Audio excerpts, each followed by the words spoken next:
Nigeria's Armed Forces Remembrance Day for 2025 was marked today with ceremonies held across the country to honor the nation's fallen heroes. The main event took place at the Eagle Square in Abuja, where Vice President Kashim Shettima represented President Bola Ahmed Tinubu, who was attending the Abu Dhabi Sustainability Week in the UAE. The ceremony featured a symbolic gun salute, the laying of wreath, and other military rituals to honor the bravery and sacrifices of Nigeria's armed forces. Dignitaries in attendance included members of the Federal Executive Council, the President of the Senate, the Speaker of the House of Representatives, service chiefs, and other top government and military officials. In his remark, Governor Ahmed Ododo of Kogi State announced plans to provide free health insurance for spouses of soldiers who lost their lives in the line of duty. He also emphasized the collective responsibility of both the government and individuals to support the families of the deceased soldiers. The Armed Forces Remembrance Day is celebrated annually on January 15th to commemorate the sacrifices of Nigeria's veterans and fallen heroes. Well, joining me to speak on this tonight, just like I mentioned, is two amazing gentlemen. One, of course, used to be with the forces, is now retired, and is a security consultant. I'm talking of the person of Mr. Musa Isa Salamu, retired. And also I'll be speaking with the national spokesperson of the Coalition of United People's Party, Mark Adebayo. Gentlemen, thank you for your time. Welcome. Well, thank you so much. Thank you. Good evening. Good evening. Yeah. All right, let me start off with you, Mr. Isa Salamu. I mean, today is a pivotal day for, the armed forces. We've seen this celebration, happen virtually every year. How significant is a day like this for the military? I'm Musa Salamu. And today, being January 15th, is a very important and significant date for members of the armed forces that are still serving and those that have served and retired, or those that are deceased. And that's the families of those that paid the supreme sacrifice. Like in every nation, but particularly with the military service, is such a service that requires a lot of sacrifice, starting from someone sacrificing their time, that's their youth. Usually you're recruited into the military at a very young age, and you sacrifice that time, energy, the fact that you have to deploy whenever and wherever you're needed at the time that, whether it's convenient or inconvenient for you. And not only that, willing and able and on standby, if I put it that way, to make the ultimate sacrifice. It's one of the few jobs that when you are enlisted, either implied or even directly, it's saying what you're bringing to the table is your life, if it means that. So it is very significant, but especially also the fact that it celebrates a day that all Nigerians, talking about the Civil War, realized or agreed that without no victor, no baggage, and saying that we want to come back together as one and build this nation. So it's a very important day for both the military service, but also for Nigerians and Nigeria as a country. So that's it's the significance that it holds. Okay, I would like to go to Mark on this one. The significance of a day like this, particularly for military men, those that falling in the line of duty. Is the country doing enough, to not just remember them this time, but their families too? The country is not doing nearly enough for our fallen heroes and our living heroes. They are not.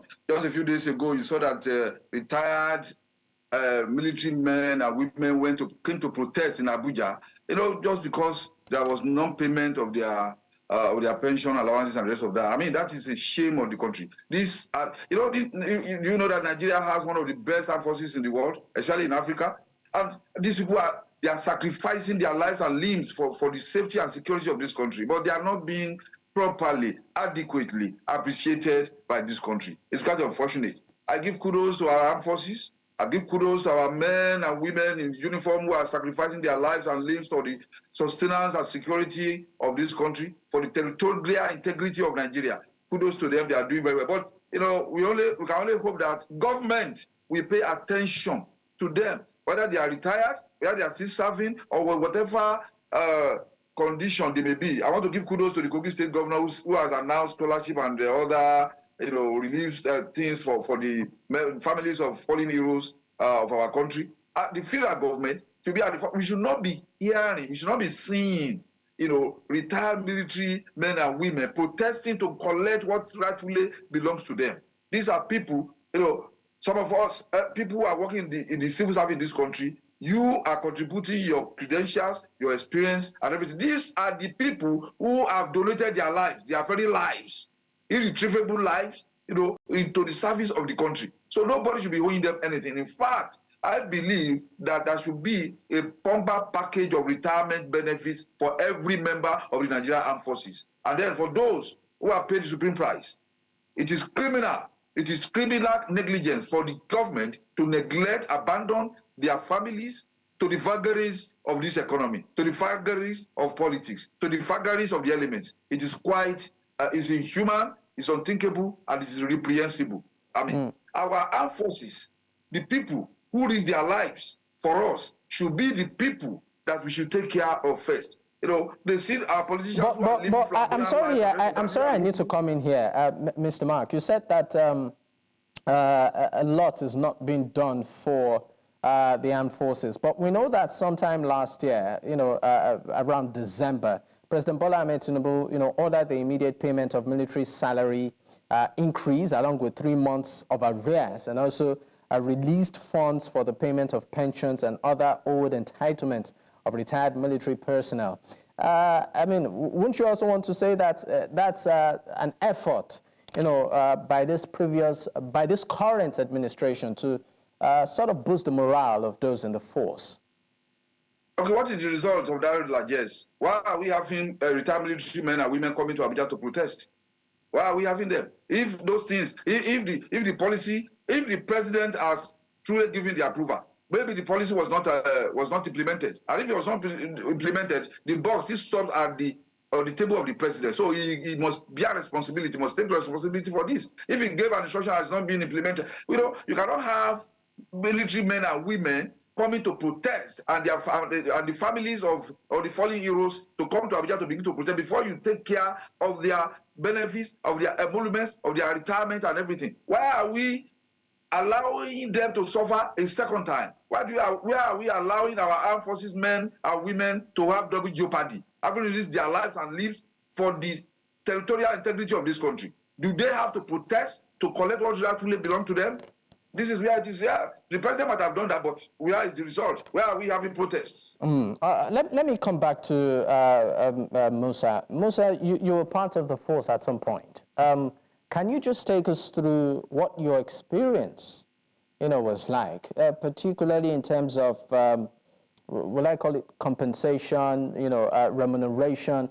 Would you look back at your experience then and tell yourself that maybe if I had a second chance, I would join the force again? Well, let me start from the last part of your question. If I have a second chance, will I join the force?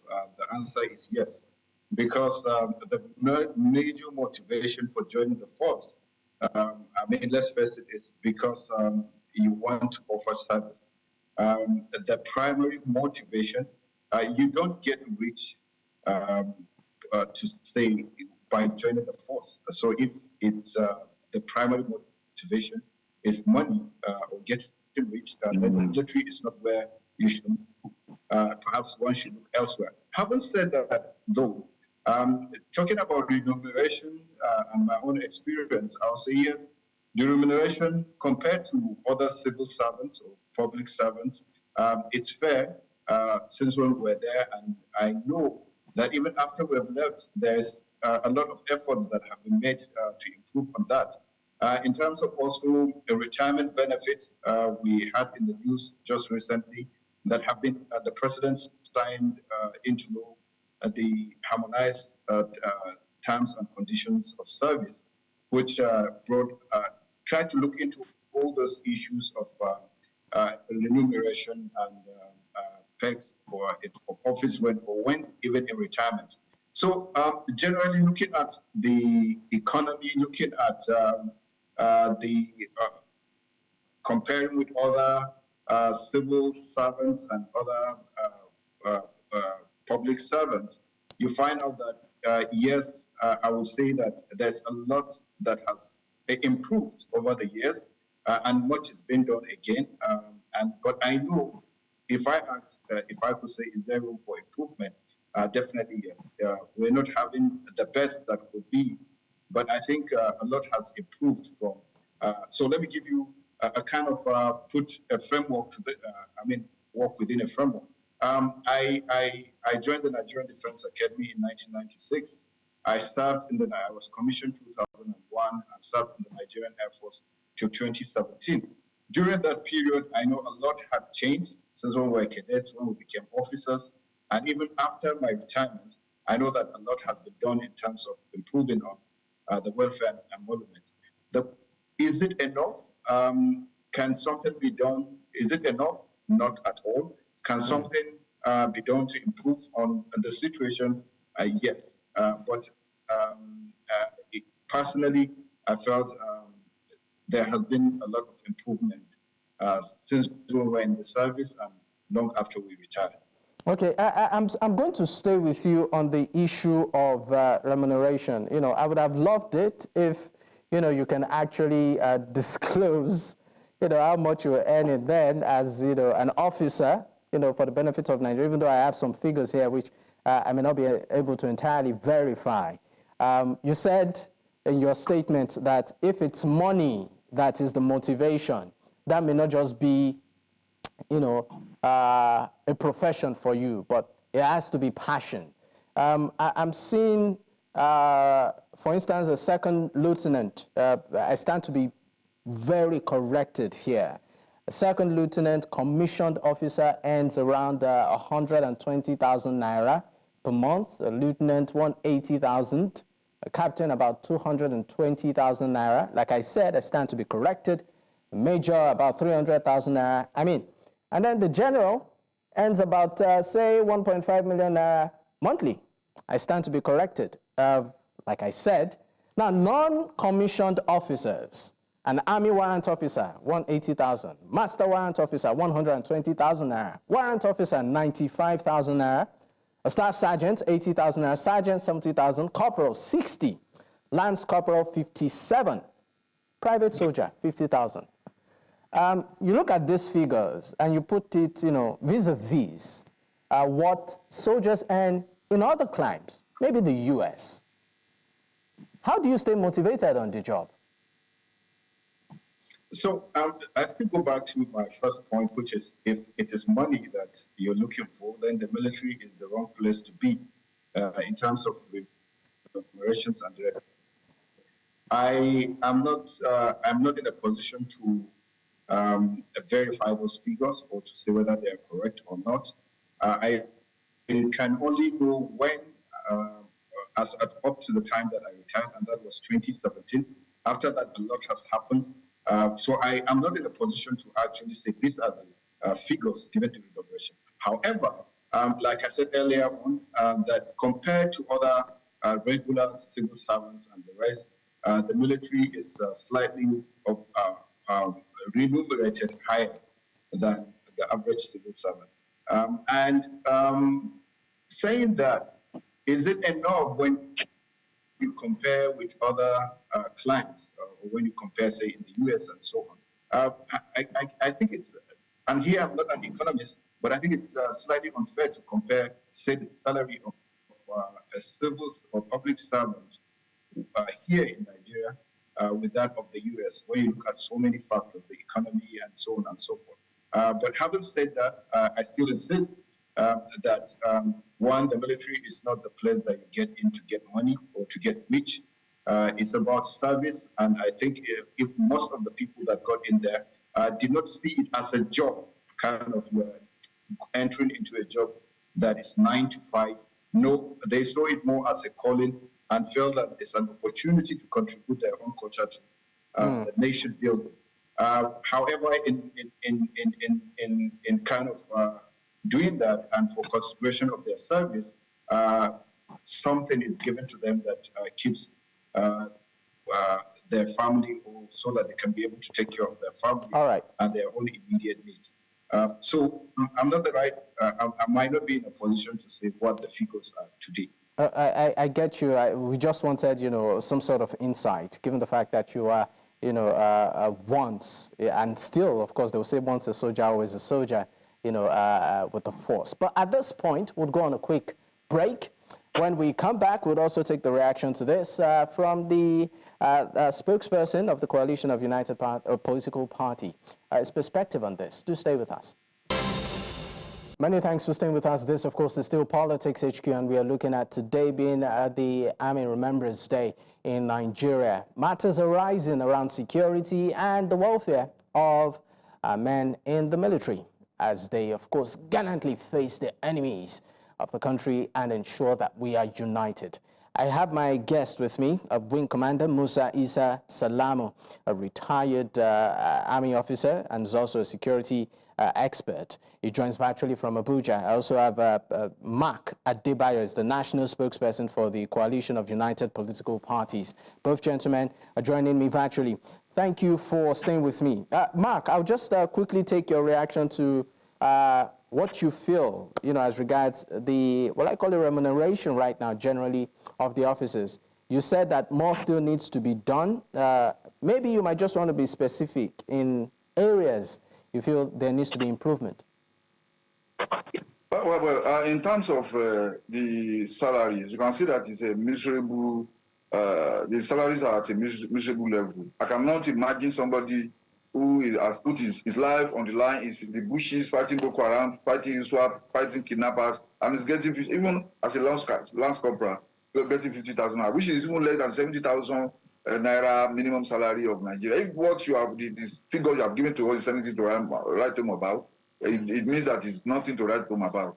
We should not say in the, for the sake of patriotic commitment to serving the country, and then you should do that for nothing, risking your life for nothing. I believe, critically, in terms of practically speaking, I would want the least paid military officer, the least paid. You are coming out of training, your first salary as a lance corporal should not be less than 250,000 to 300,000 naira, minimum. Minimum. So we cannot have a situation whereby these people, like I said, are investing their own very lives. It is not as if they are serving the country with their certificate, with their experience, with their knowledge. They have donated their lives to the service of this country. And then they must be properly taken care of. Their families must be properly taken care of. Some of the stories we read in the newspapers whereby maybe a soldier dies or retires and the rest of that. And then the very following day, his families have been thrown out of their accommodation. It should not be for this country. We must have a robust system of good payment for our servicemen and women in this country. That is what I want to encourage, because you need to let people know what they are like. A full insurance policy for the families of all of our servicemen and women, whether other ranks or officers. There must be full insurance for them. So there must be a good package of encouragement for our servicemen and women, including the Nigerian police, so that when they are serving, they know that if anything happens to them, the country has gotten their back. It is not that this one that you are paying somebody 50,000 naira to go and lose his life, to go and risk his life in service of this country. I don't think that is okay. We only need to look at the salaries of our politicians to know that what we are doing to our armed forces may not be so good. I know with the political will, the government can do much better than this for our servicemen and women. If that happens, you will see that the fight against insurgency and terrorism and criminality in this country, you will see that we will take the fight to the criminals and decimate them totally. Okay, I would like to pick up. I would like to pick up from there. Commitment and devotion and patriotism. Okay, I would like to pick up from there, but I'll be going back to Musa on this one. Musa, let's look at the modus operandi, of our officers. I mean, just recently we are beginning to see pretty much, for want of words, a pretty much unfortunate trend where, like we saw in Zamfara, where some innocent civilians, were killed, while these officers were, chasing, bandits and insurgents. The collateral damage, I guess that's the terminology usually used. But it's not just peculiar to Zamfara. We have also seen, incidents in recent times in different locations. From, an operational standpoint, what could go wrong?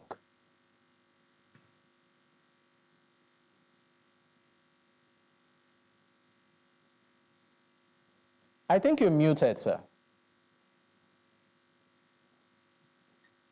So let me just make a small clarification here about terminologies here. There is what is called the mistaken bombing, which is what happened in Zamfara, but it's different from collateral damage. Collateral damage presupposes that this is inevitable death or inevitable destruction to civilian lives and property as a consequence or as a result of operations that's ongoing. Mistaken bombing could be that. So in collateral damage, that means the target is identified, the target needs to be taken out, and it has there's what is called military necessity. That's weighing what military value that target is. It's legal to engage it, and it's going to help in kind of moving the operation forward. That means it should be taken out.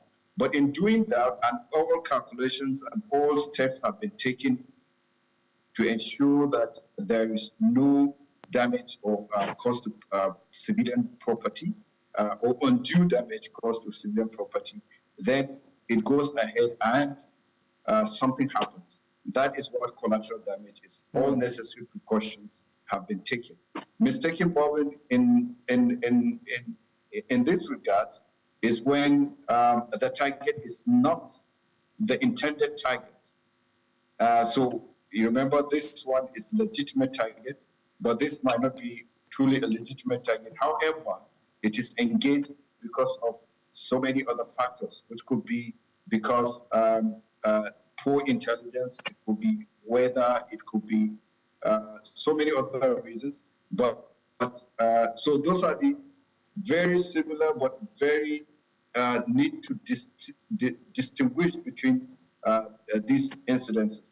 So talking about the Zamfara incidents, it's a case of mistaken bombing, at least from what is in the public domain based on what the government stated.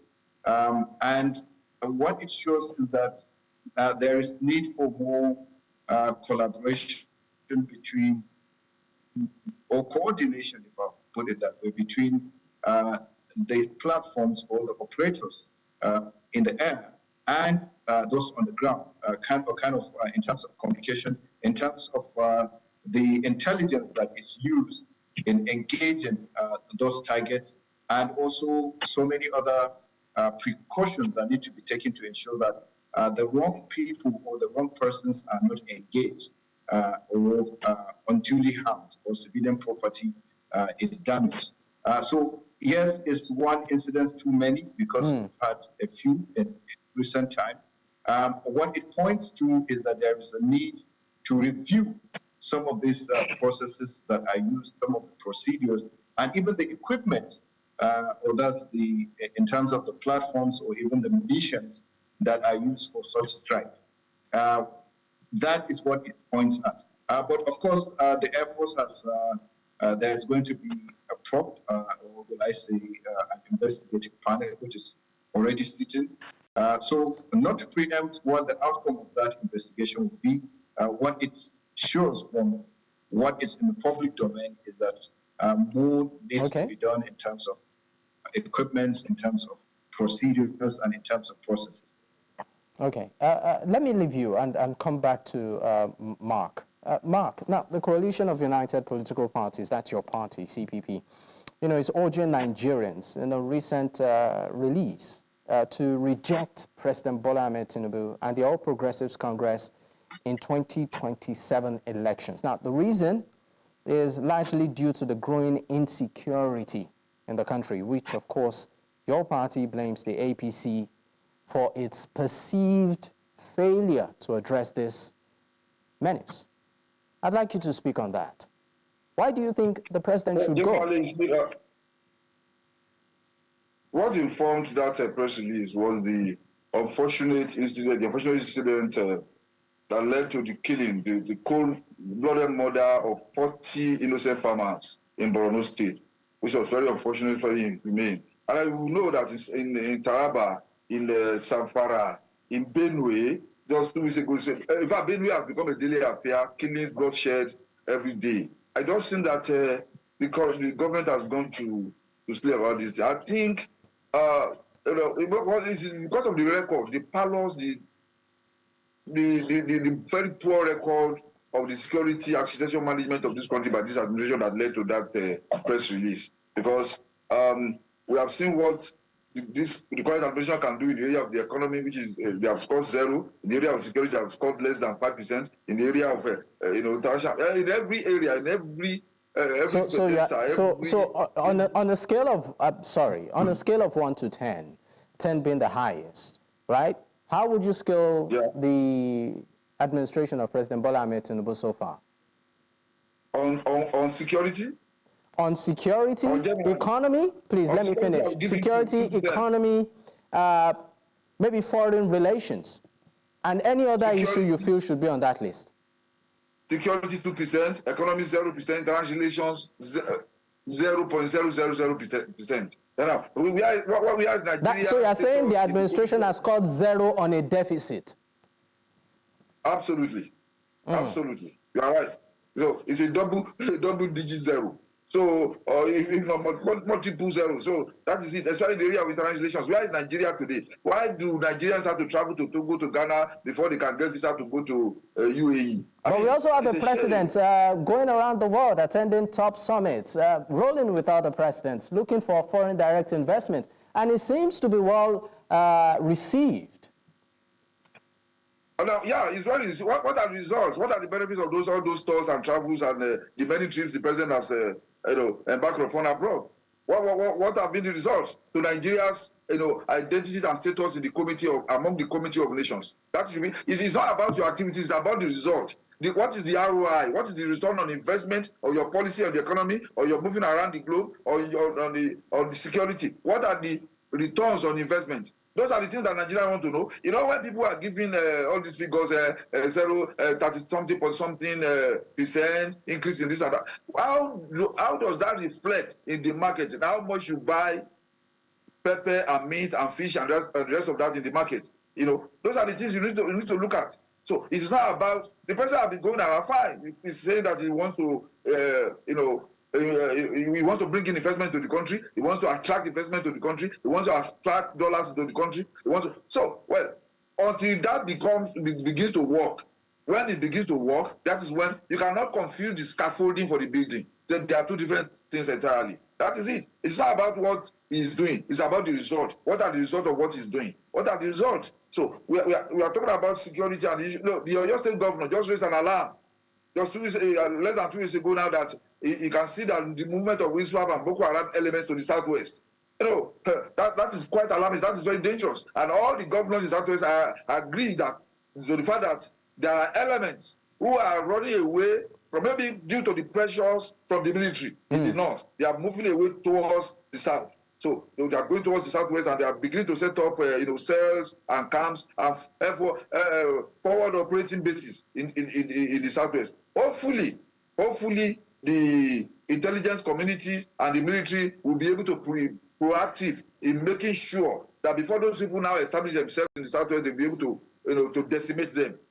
For one thing, let me tell you, I believe in the armed forces of the Federal Republic of Nigeria. I believe in their professionalism. I believe in their capacity. I believe in that they can be able to secure this country and do even more, even better than they are doing now. We can only hope. Our appeal to the government to do more for the armed forces in the areas of remuneration, salaries, and allowances for our men and women.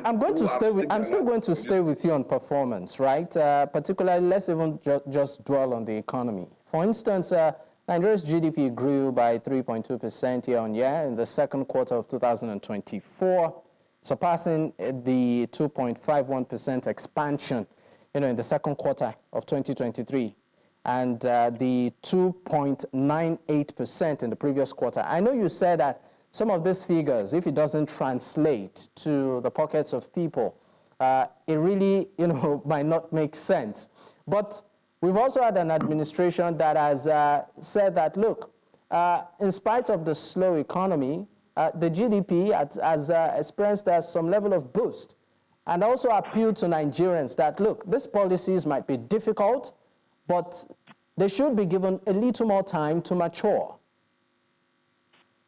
We hope that the time will be they will speed up the process of the maturing of the outcome of these economic policies. But whether 3-point-something growth or 20-point-something growth or 100% or 100 growth, how does it translate to in the market? Where do people go to buy things? Where they go to go and buy tomato, go and buy pepper, to go and buy meat, to go and buy fish, to go and buy rice and gari? There are two major things that that belong to the common man that has been taken away from the common man today. The number one is kerosene, is unaffordable. Number two is gari sulfate that we were soaking when we were in the university, if you didn't have anything. And even today, that one is also has been taken away from the reach of the common man. That is what the economy is saying. But don't you also think that there's also the human, sorry, I'm sorry to cut in, but don't you also think that there's also the middleman or the retail factor here, where some people are taking advantage of that narrative that things are difficult and expensive to make astronomical profit?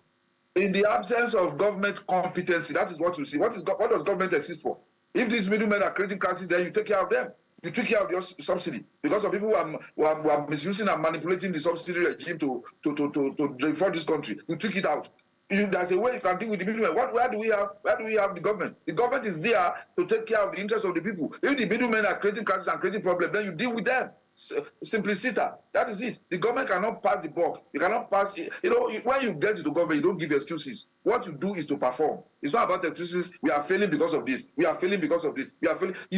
The president told Nigerians not to pity him because he knew the enormity of the responsibility of his office before he applied for the job, that he should not be pitied. So we cannot be, we should not be looking for excuses for the government. If there are middlemen who are creating problems for this country, for the economy and his administration, he should go after them and deal with them decisively, so that the common man, the general Nigeria, the regular Nigeria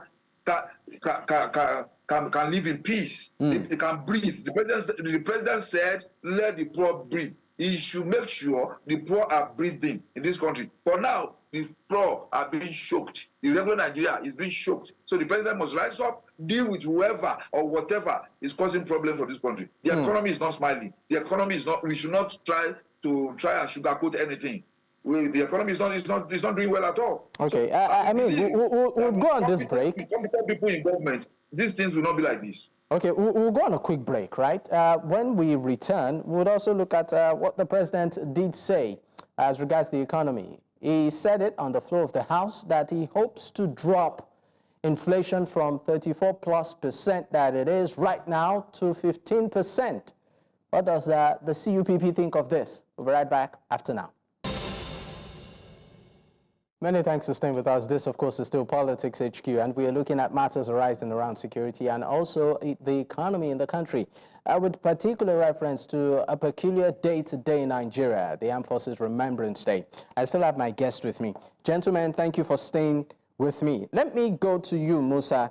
Let's look at specific areas of improvement you feel needs to be done to further enhance the motivation of soldiers, on the battlefield, their families, their standard of living, and of course, hope on the job.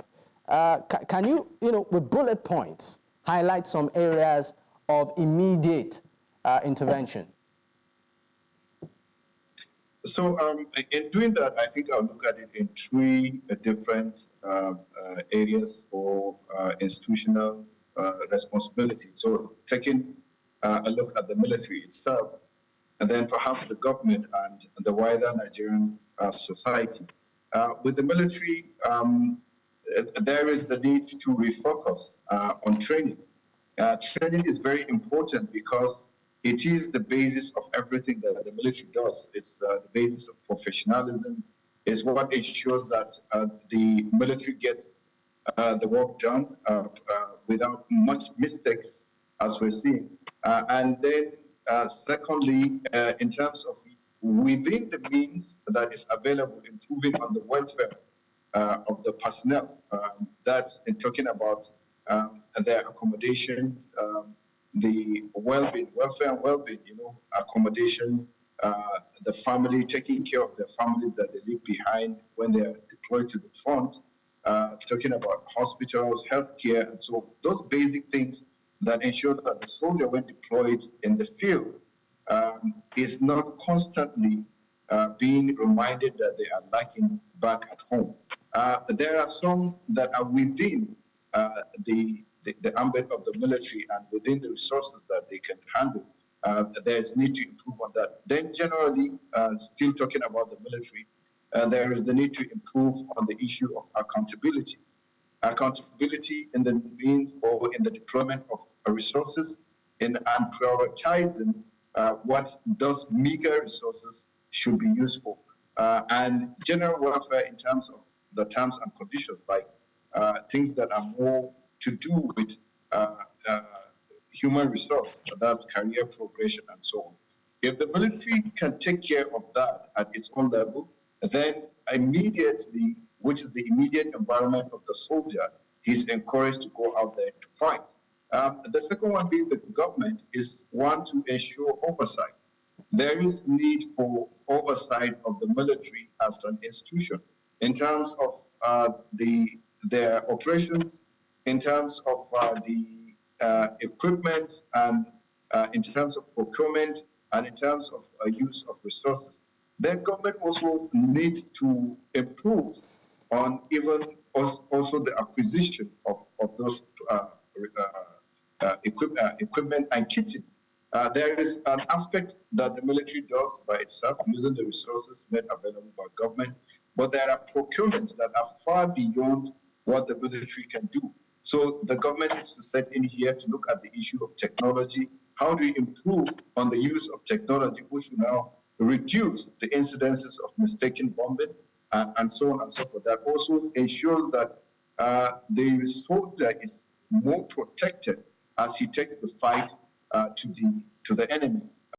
Then lastly, before then also, and this goes both for the military authorities and the government, is the issue of welfare and well-being of personnel or members of families of personnel that are deceased.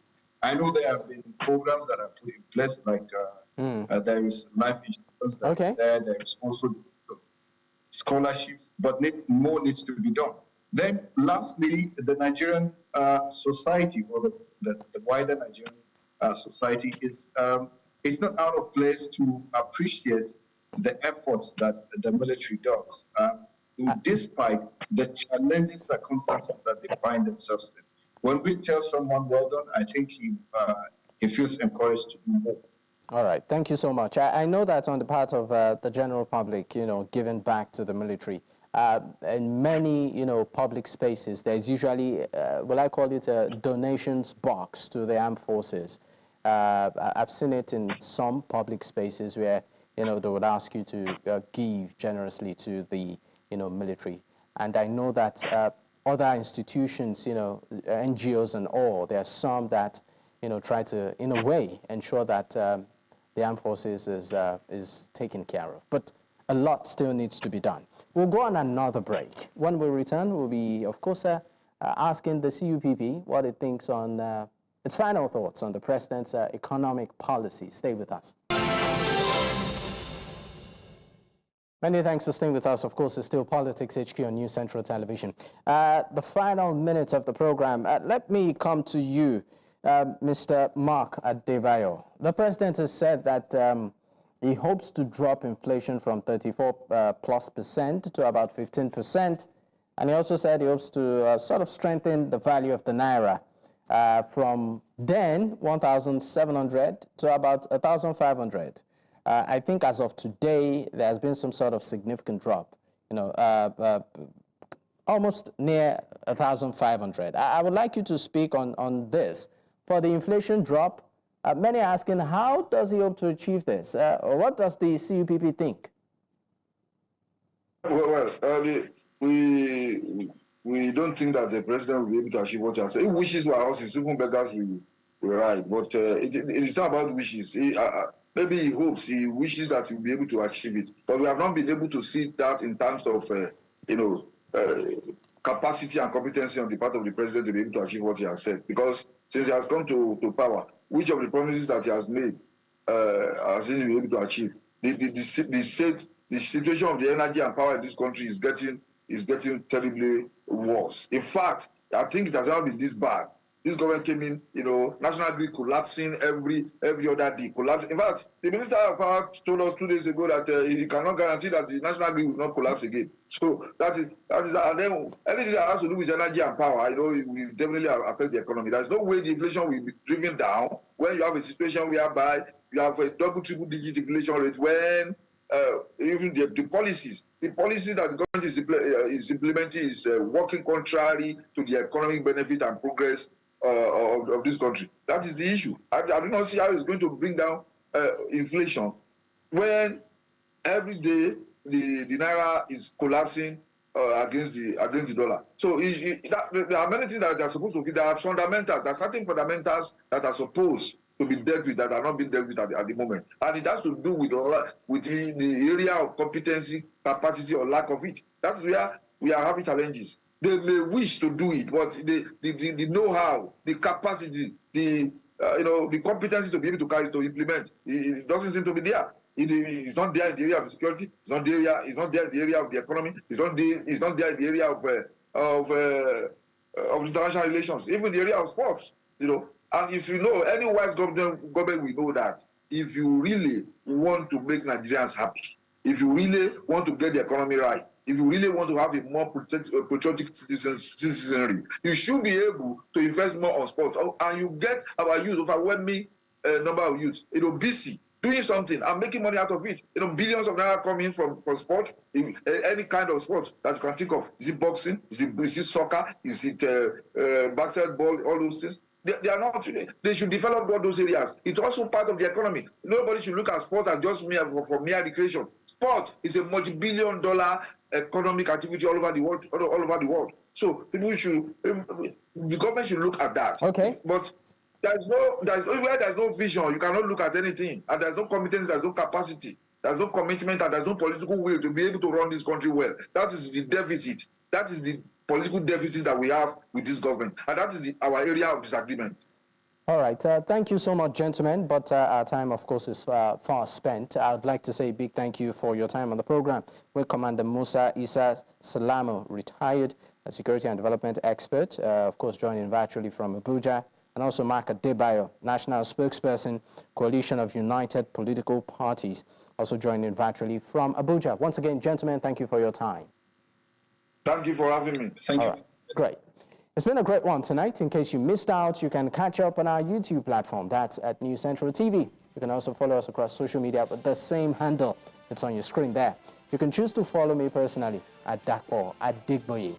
There'll be a repeat broadcast of this same program later tonight. Catch up. Until I see you tomorrow, good night.